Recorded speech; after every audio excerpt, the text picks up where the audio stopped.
मन में गंदे विचार आते हैं तो बुद्ध की ये बात जरूर सुनिए। जरा ईमानदारी से बताइए, क्या कभी आपके मन में ऐसा विचार आया है कि आप खुद ही सोचकर डर गए हों और अगले ही पल दिमाग बोले, ये मैं क्या सोच रहा हूं? अगर हां, तो रुकिए। आप अकेले नहीं हैं।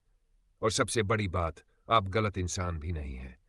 बुद्ध ने बहुत पहले कहा था, मन नदी की तरह है, उसमें साफ पानी भी बहेगा और कभी कभी गंदगी भी। फर्क इस बात से पड़ता है कि आप उसमें नहाते हैं या बस उसे बहने देते हैं। अक्सर हम गंदे विचार आते ही खुद से लड़ने लगते हैं। ऐसा सोचना पाप है। मैं ऐसा क्यों सोच रहा हूं? और यहीं से दिक्कत शुरू होती है।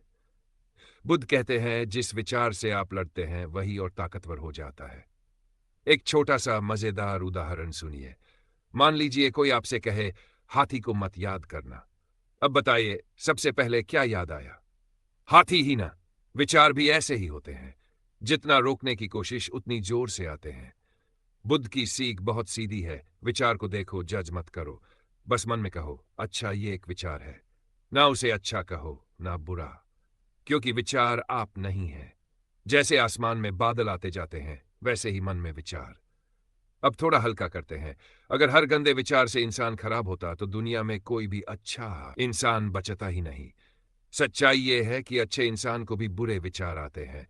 फर्क बस इतना है कि वो उन पर अमल नहीं करता। बुद्ध कहते हैं, आपकी पहचान आपके कर्म से होती है, आपके ख्याल से नहीं।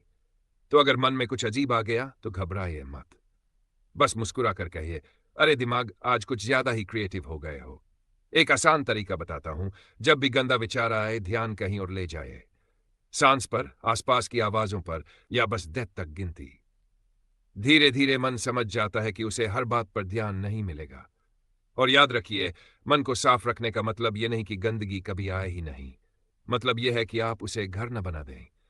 बुद्ध की आखिरी बात सुनिए, आप अपने विचारों के मालिक बनिए, उनके गुलाम नहीं। तो अगली बार जब मन कुछ उल्टा पुल्टा सोचे तो डरिए मत।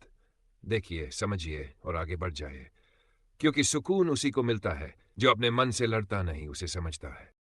ऐसी ही आसान, सच्ची और मन को हल्का करने वाली बातें सुनने के लिए चैनल को सब्सक्राइब जरूर कीजिए। क्योंकि यहां बातें दिमाग से नहीं, दिल से होती है।